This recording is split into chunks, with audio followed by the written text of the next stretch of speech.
You avoid crossing the border, that your constitutional rights will not be affected by Customs and Border Patrol's activities. Does anyone believe that? Well, one person believes that. And that really is the big picture question that I'm going to start off with, right? The point of this, next slide please. The point of this is that everyone's constitutional rights are at stake here. It's not just a few of us, it's really everybody.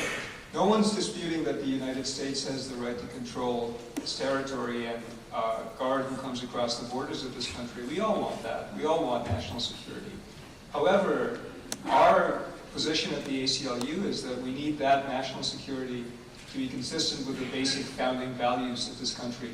And as we all know, those values include fairness, justice, due process, and individual liberty. Those are the values this country was founded on. We need to respect them while still keeping our borders safe.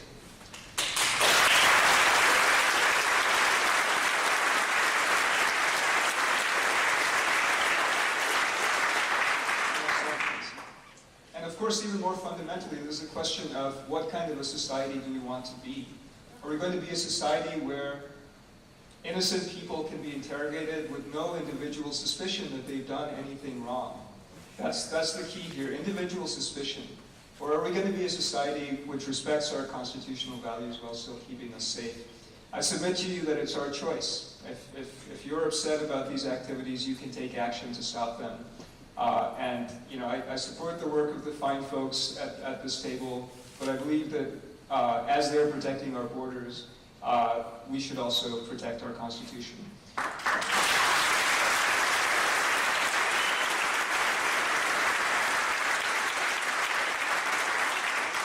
So as Annie has mentioned, under the Fourth Amendment, generally you're protected from these arbitrary and random searches.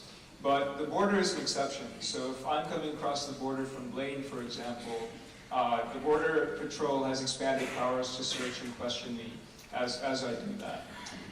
Now the question, of course, is what is the border? And as Annie has mentioned, it turns out that if you apply this 100-mile wide strip, which is the government's theory as to what the border is, 2/3 of the US population, or over 197 million people, live within that zone. So in the broadest interpretation of this, if there's a constitution-free zone being created, which includes 9 out of the 10 biggest metropolitan areas in the United States, it's really quite a lot of people. Next slide, please. And in this expanded border, the Border Patrol is claiming the authority to conduct these checkpoints without warrants and without any individual suspicion that wrongdoing has taken place. And as you know, these checkpoints have been set up here on the peninsula and on the mainland, and there have also been ferry checkpoints set up at the Anacortes Ferry. Now, of course, you know, this is one piece, but in the broadest interpretation, this isn't going to stop here, right? In the very broadest interpretation, you know, all of the surveillance tactics that Mr. Bermudez mentioned in his presentation, you know, all of these great and nifty technologies, which, you know, are great at the border, but at this point, they could very well be deployed within this 100-mile constitution-free zone. And that's what we're really worried about. I was listening to Mr. Bermudez on the radio this morning, and you know, he mentioned how, you know, agents use their intuition when they're deciding you know, how to question people going through these checkpoints. And our position at the ACLU is that that's why we have the constitutional framework that Annie mentioned. That's why we have the Fourth Amendment. That's why we have reasonable suspicion and probable cause. It's to not have that be a subjective determination, and that we would like that individual intuition to be replaced by the constitutional framework that we already have, which is included.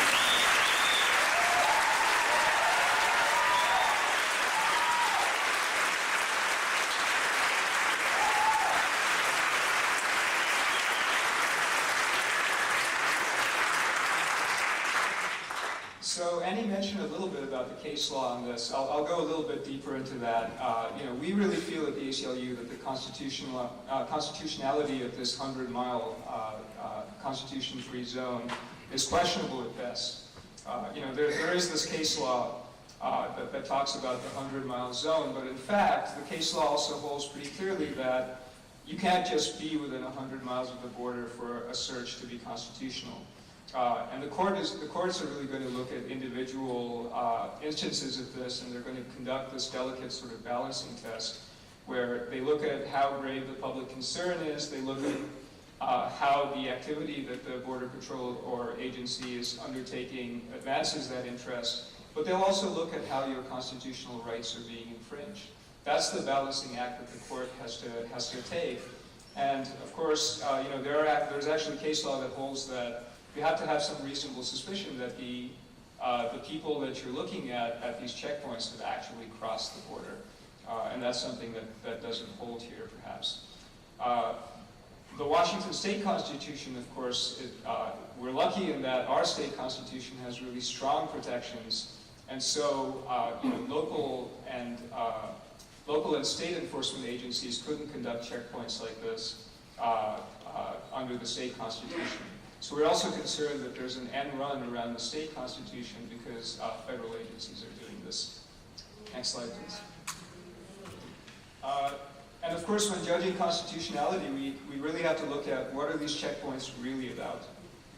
The stated focus, of course, of the Border Patrol is to prevent terrorism, but we also know that it is mostly undocumented immigrants who are being apprehended at these checkpoints, immigrants from Mexico. These, frankly, are individuals who probably didn't come from Canada. They probably came from somewhere else. And looking at the case law, there's a lot of ways that we distinguish checkpoints that have been upheld from what's going on here. This is the northern border. There's not a flood of illegal migrants over from Canada. This is really an isolated area. It's not necessarily a funnel point. If you're trying to get from the border to the interior, this is probably a really bad way to try to do that. And then there's no event like a national convention or something like that that's causing an elevated threat level, which courts have looked at in some of these cases. Next slide, please.